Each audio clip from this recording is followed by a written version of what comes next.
Hi, everybody. My name is John DePietro. And I'm Bob Zagami with the Camper Report Show. And on this Camp Report Show, we are going to talk with the folks from the Mobile Internet Resource Center because everybody is connected and people are hitting the road more than ever before. How about you, Bob? Chris and Cherie, they're fantastic. Yeah, that's the best. That's the place we always recommend people to go when they have questions about Wi-Fi or Sure. connectivity.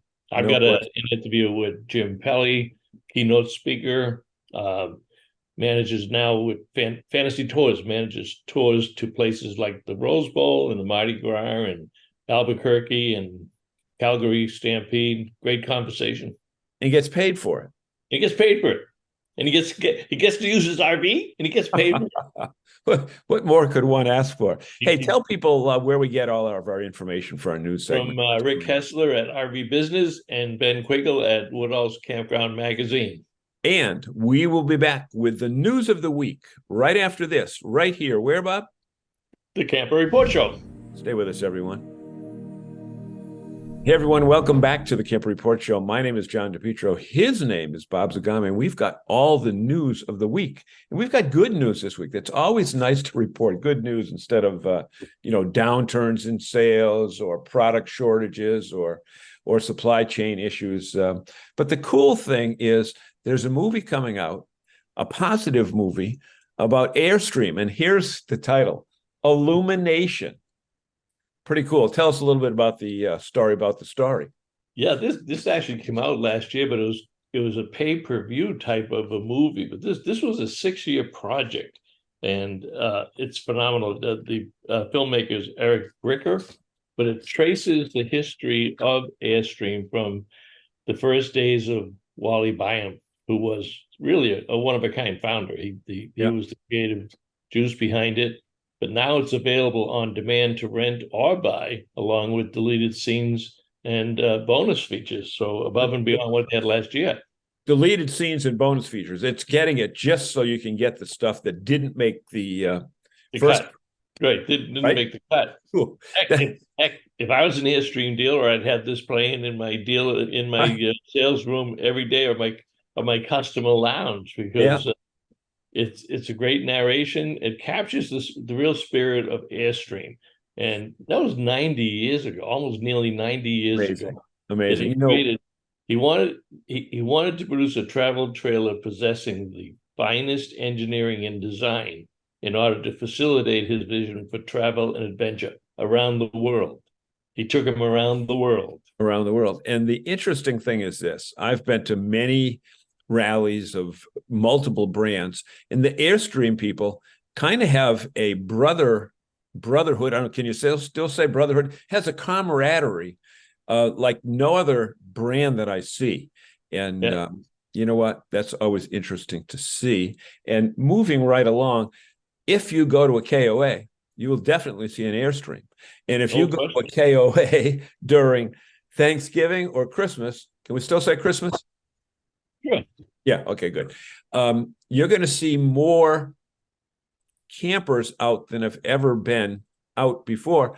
And the interesting thing, our friend Whitney Scott, who's got a new title now at KOA, is talking about the interesting part that people have shifted their vacations out of the busy summer season into the easier to get to, if you will, fall season, but they're extending it right from Thanksgiving to Christmas. Talk about a little about those facts. Yeah, we've kind of casually mentioned it the last few weeks, that this increase in winter camping.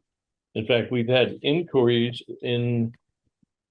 about the Boston RV show, about companies that are engaged with winter camping. And we know that certainly in New England, there are ski resorts that are putting in hookups, but they said that 43% were breaking up the cold season with outdoor activities. So they have extended their camping, but it's more activities. It's more about the outdoor recreation. It's more campground usage. So it's good for the industry overall. 39% mental stress of being inside.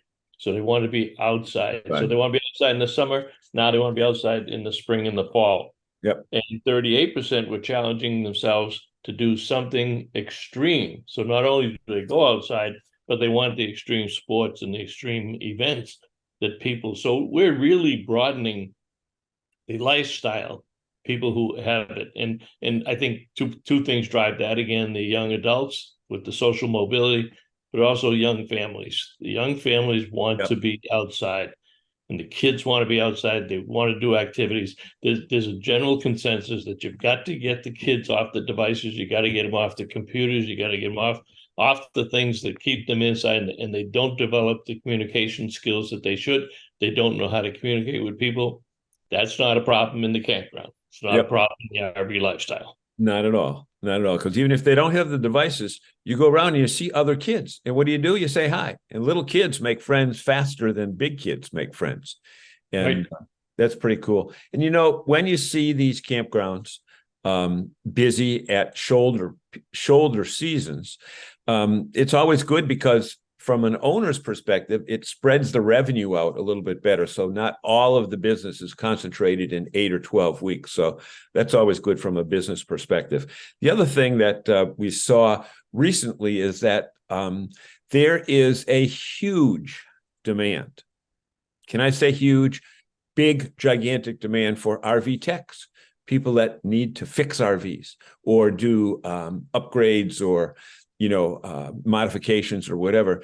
And a lot of people say, I don't have the money to go to school for it. But now there is a scholarship fund. Kevin Phillips, it's named after Kevin Phillips. You might have read about it last week when they had this Giving Tuesday thing where everybody was saying, give to us this week. But you know what? The Giving Tuesday thing for this program extends throughout the year. Talk about this scholarship program. Yeah, the industry wanted to do something to recognize Kevin's contributions. He died suddenly earlier this year, and he was a strong proponent of education and training. And so the industry, RVTI, and the industry has established a Kevin Phillips Scholarship Fund that people can apply for a scholarship to get into RVTI and cover the cost of level 1 or level 2. It covers the cost of an individual subscription for the RV technical training in Elkhart or online from the industry. And it takes the financial burden for somebody that may not decide to go to college. That it's good for high school graduates, good military veterans, and those who just don't want to go to college. They want something, they want to work in a trade. And trades are very popular, and the RV trade and the RV career network is booming right now for people that are looking for jobs. No question about it. Yeah. So there you go. 3 great stories that we got from RV Business in Woodall's Campground Magazine. And we've got more stories coming up in the weeks ahead, because let's just give them a little tease. There's a big trip coming up this winter. You were talking earlier in this show, winter camping. And I said, you know what? I'm going to get into winter camping, but it's not going to be in New England. And we've got some you're getting into winter camping in summer temperatures. Right. Exactly. Yeah. So let's say spring. It won't be. No, you could, you're going along the southeast coast. Yeah. Right. Exactly. So we don't want to give any more information out, but it's something big and something that a lot of people are going to be participating in. And our media friends, Ben Quiggle and Rick Kessler and G&G Media Group, are going to be one of your partners. Exactly. So that's the story for the news this week. We've got 2 great segments coming up, really, really interesting segments. And we want to invite you to join us right after these words, right here. Where, Mr. Zagami? At the Camper Report Show. Stay with us, everyone.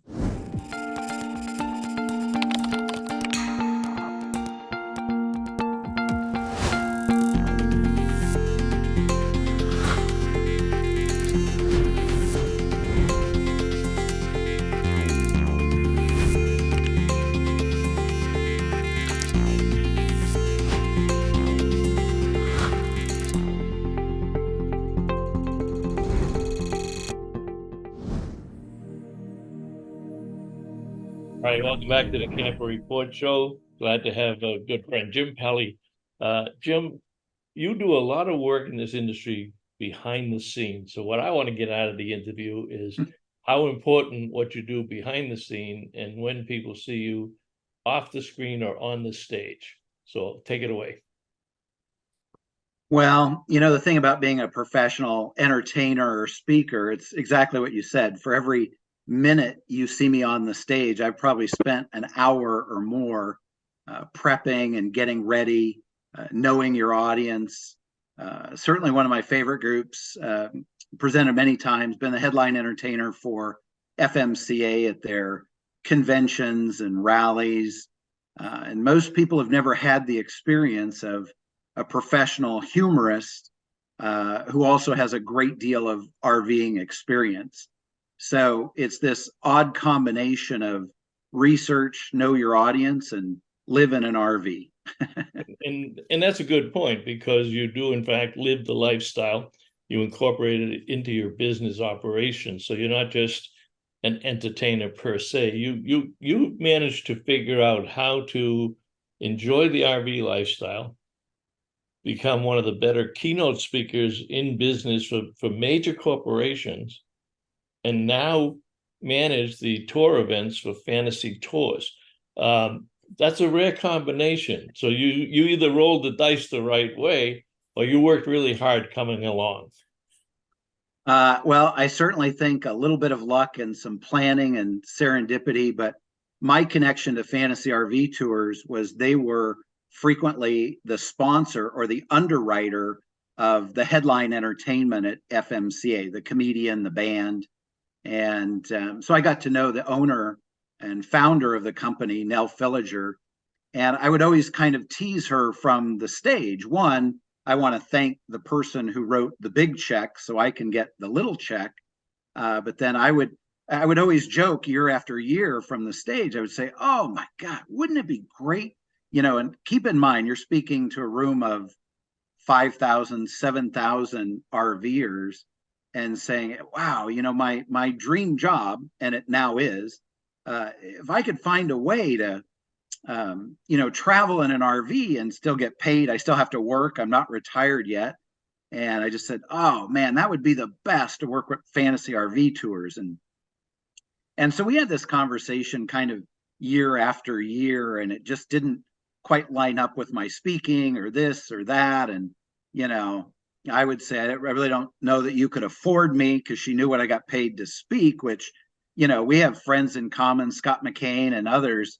So Scott, we do okay for an hour's worth of speaking on a stage. Yes, you do. And yes, you do, and yes, he does.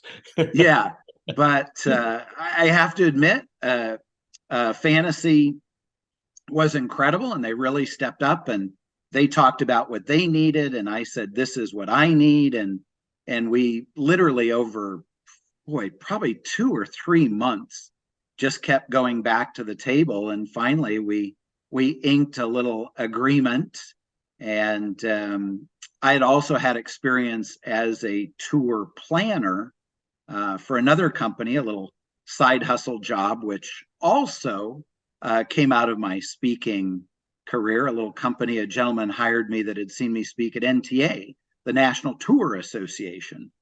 And so I would lead groups for them prior to Fantasy RV Tours, the Canadian Maritimes, all the marquee destinations in the U.S. Maine being one of my favorite. I love taking groups to Maine. I know you would like that.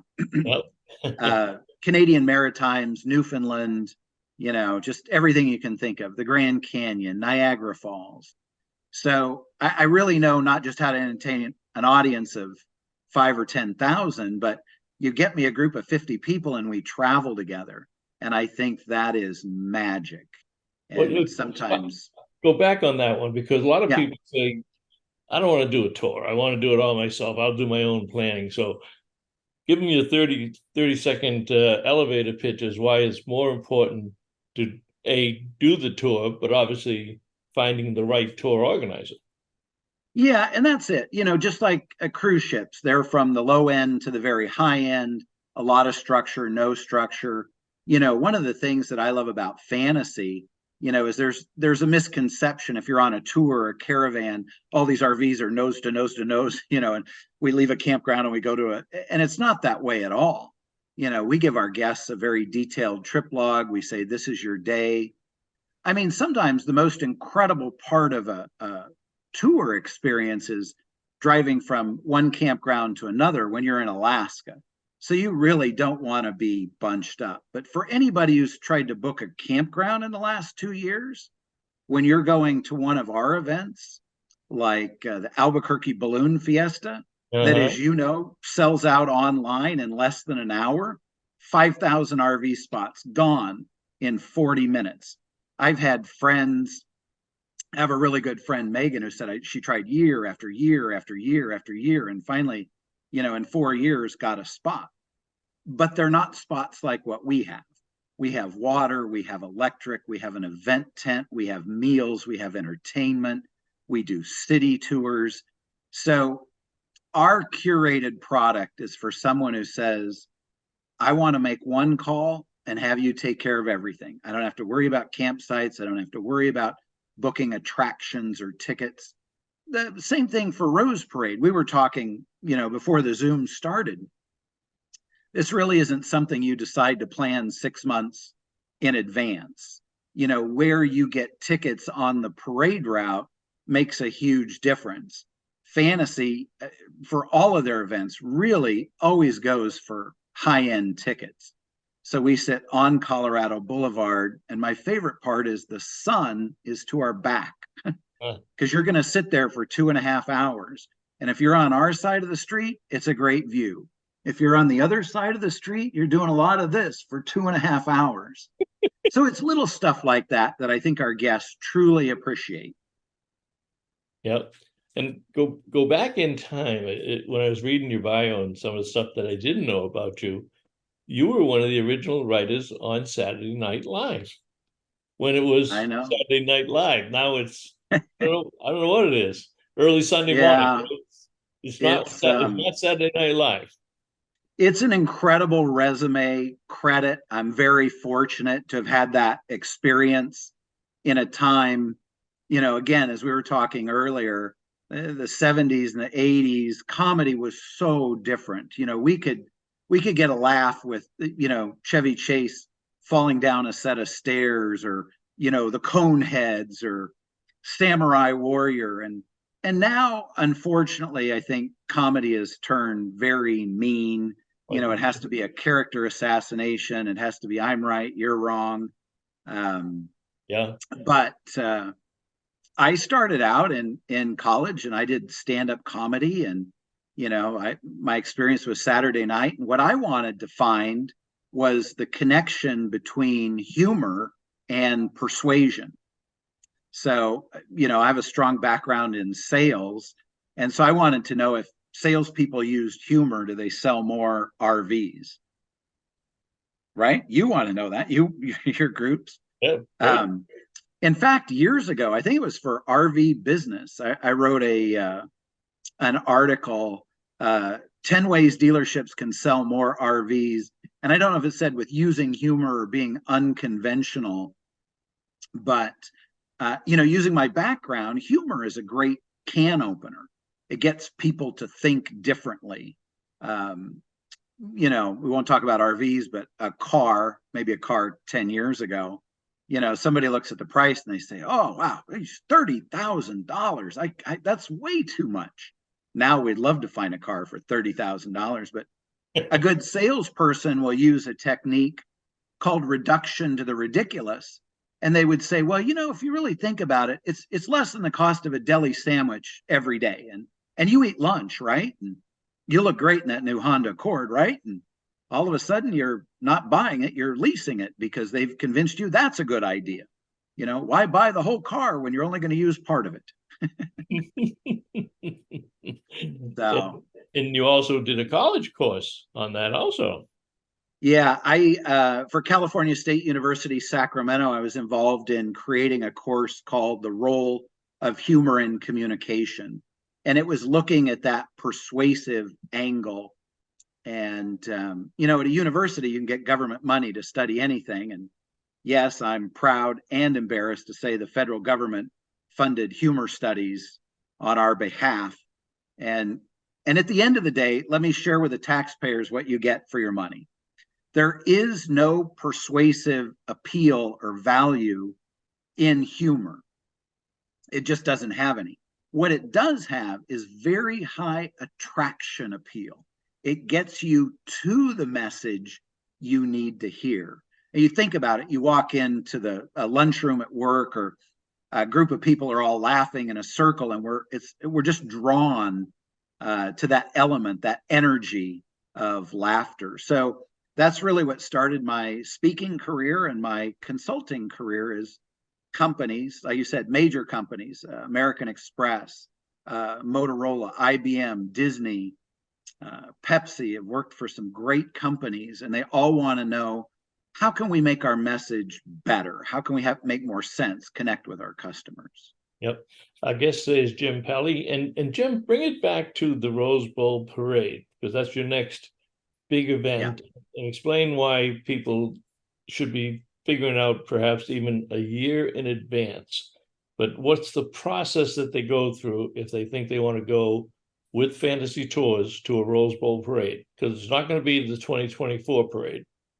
Yeah, we're sold out. So many of these marquee events, and the Rose Parade is a great example. It's an event that will have close to 1 million people in the area. It's just, it's like the Albuquerque Balloon Fiesta. 1 million people attend these events. So campsites are very hard to find. Amazing campsites are impossible and unbelievably expensive. But, Fantasy's had a reputation. We've been around since the 1990s. We've developed deep vendor relationships. I had another tour operator at Rose Parade. They had seats near ours. I don't know if they were in the sun or not, but their whole group came in a school bus. And they said, how does Fantasy even get luxury motor coaches? The big 45-foot Prevost buses with all our snacks on board and our bathroom and nice and toasty warm. And well, we're able to get those at a time when, people are bringing buses in from other states for that event. So it's through the deep relationships we can get great campgrounds, great campsites, buses, and then for Rose Parade, which is a 7-day event for us, we take them over to Huntington Gardens. They can see some of the world's most famous paintings. They can see the original hand drawing that Walt Disney made of Disneyland. It's at the Huntington Museum. They can have high tea. We do some other fun tours and things. Go ahead. Do you take them to that warehouse where they build the floats with the flowers? We do. Wow. It's the most highly rated thing on the tour. Yes. Is that our guests, we work with a float builder. I probably shouldn't mention what name, but a famous city in Los Angeles. We'll just say that. And we get our people in to build a float. So they get a tour of the flower barn. They get a talk with the designer. And then we have a nice pizza dinner and salad. And they get a little bit of time to actually build a float, which is pretty incredible when you think about sitting in the seats and then quite literally your float goes by. So I know Saturday Night Live is impressive to you, Bob, but I'm also an award-winning float builder, brother. Hey, I always, whenever there's a vignette of showing that, it just, in fact, I saw it on that clip that you sent me from the CBS thing. Maybe we'll put some portions of it down there, and we'll put the contact information for Fantasy Tours. And Jim Pelley, I want to thank you very much. It's been a pleasure having you on Camper Report today. And any last words for our fans?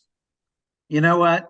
Get out, use your RV. It wasn't designed to sit in your driveway. Go have fun, travel with us, travel on your own, but just travel, see the world. It's an incredible place. Get out and visit. Thanks for having me, Bob. Good to see you again, friend. All right. Take care, Jim.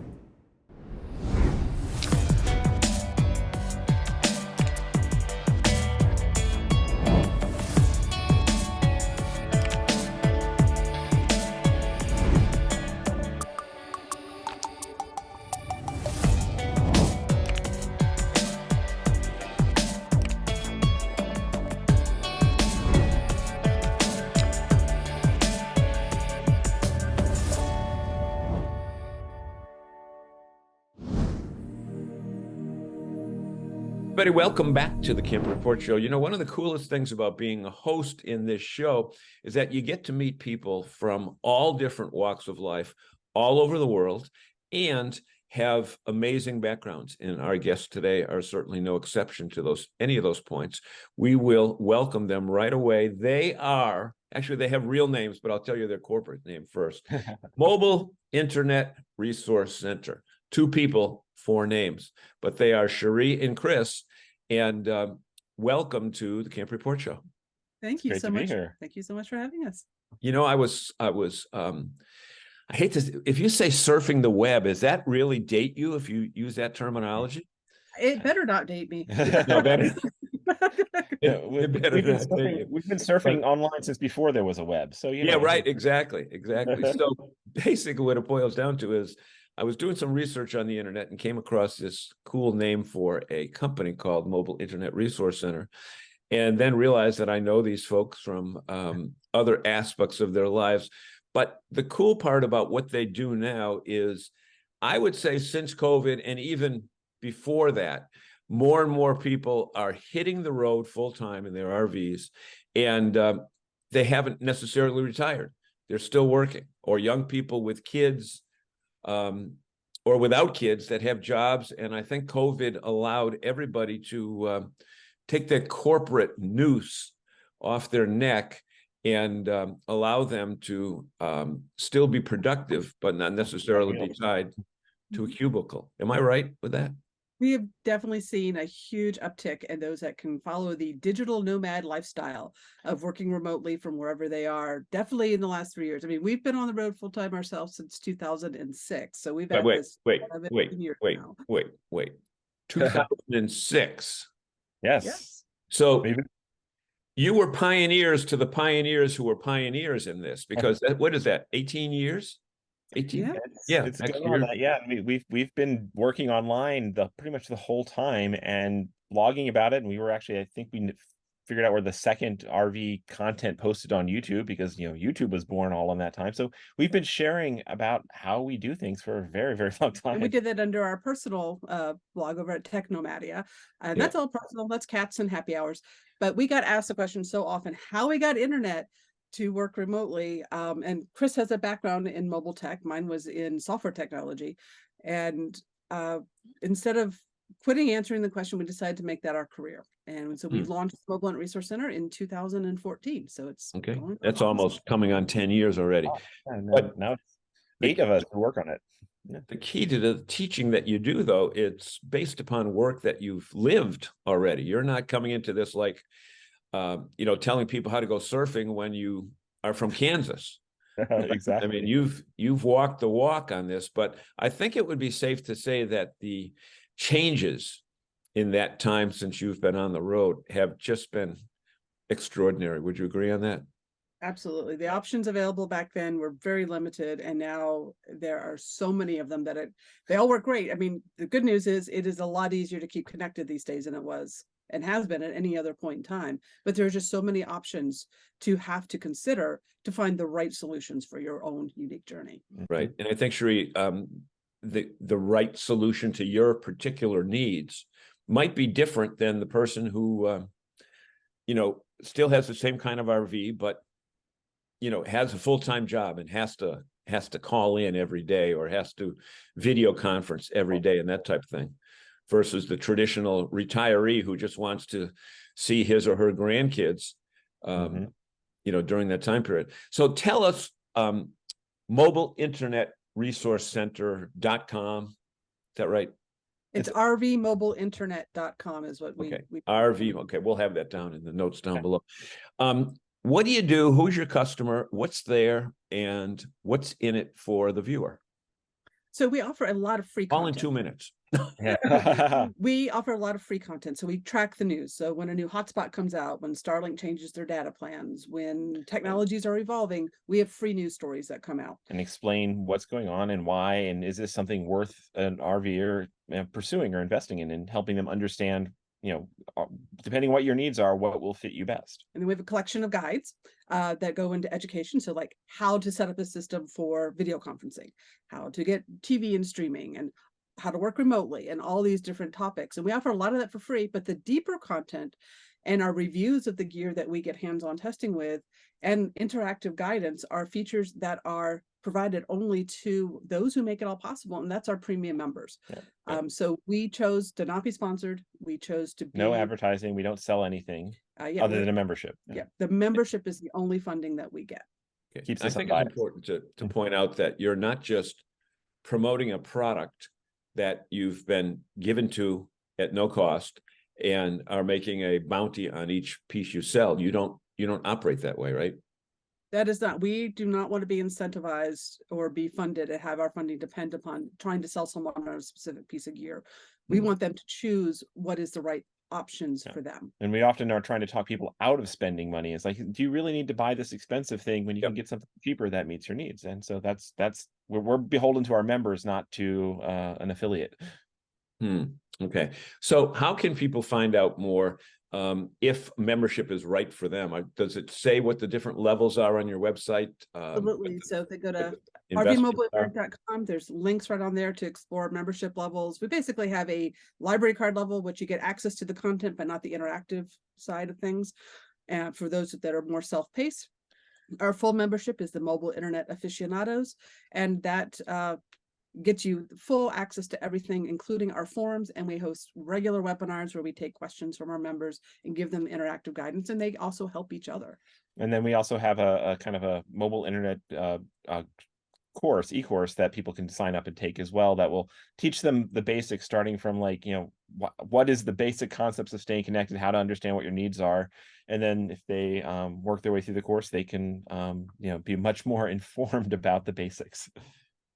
I also noticed when I was browsing through, there's so much content on there in a wide variety of different formats, whether it be video, like I'm a video learner. I know that I spoke to someone earlier today that said that she likes it in print. Yes. That's an interesting perspective. But yes, so we create content in both formats. Whether you're watching our videos or you're reading our guides, you're going to get all the information either way, whichever your preference is. So your statement is that, well, actually, I guess you're living proof that you don't need sticks and bricks. You don't need a full-time location to make a living today, which is really unheard of 10 years ago, right? Well, we were doing it 17 years ago, but it's now gotten a lot easier, and that's kind of the joy of progress. Are you finding that as technology improves, that the pricing is more affordable than ever, based upon what products used to be when they first came out, and then as I think what has changed is the types of products that are used to keep connected, they have evolved. So it used to be like 10 years ago, the top options out there was like $100 mobile hotspot device. That was all that was on the market. These days, there's much more advanced routers that can bring together multiple internet sources. We've got Starlink. We have more high gain antennas. So the costs overall have gone up to get a good connectivity solution, but the basics are also still very affordable too. So that's the thing that's really important, to understand what it is you actually need, because you don't want to go overkill with too much technology and too much connectivity unless you actually need it, like you're doing like video broadcasts. So some people might do fine just hotspotting off their smartphone to get their laptop online, or getting a cellular embedded tablet where they can do all their video conferencing and watching right on the cellular tablet. Others need a really robust system with multiple options, so that no matter where they are, they have the best odds of getting a great connection to do Zoom calls from the middle of nowhere. We've gone as far as combining 11 different connections at once. So, you can go to the extreme. Amazing. Well, the mere fact that we're doing this broadcast, if you will, when I started in the TV business back in 1978, to do, number one, it would be impossible. We would need a truck here at my location, and we would need another truck at your location, and we would need 2 or 3 different links along the way, because you're in Arizona, even though it looks like I'm in Arizona. That's the beauty of virtual backgrounds. Right. But there are people that, like, for example, Quartzsite, that there'll be 250,000 people there in January. Maybe not all at once, but during that time period. they need to stay connected. That's one thing that you can teach them how to do, right? Absolutely. Right. And that can be a challenging situation because Quartzsite is not an area that all year round supports that sort of population. Which Right. means for cellular towers and even the satellites over Starlink, there's a lot of people putting load on resources that are not meant for that capacity year round. That's one of the challenging spots, and we got a lot of advice on that. Yep. Perfect. I don't know. You know what? I've been doing this so long, and here I am tongue-tied, but nevertheless, it all happens all the time.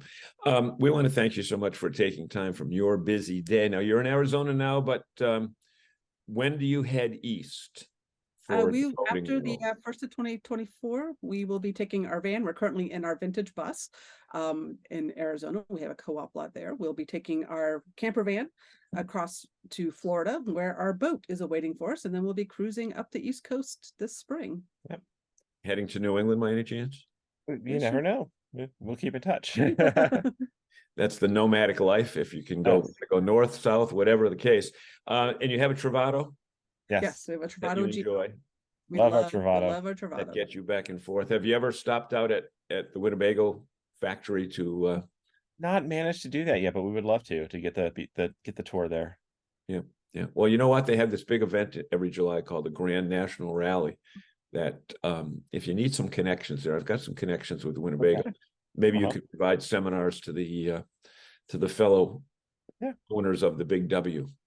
So, anyway, our guests have been Mobile Internet Resource Center, Cherie and Chris. We want to thank you so much for being with us and let you know that you're watching the Camper Report Show. And if you look down below, folks, you will see links to all of their sites and where you can find out more information. Thanks so much, folks. Thank you so much for having us on. Have a great day.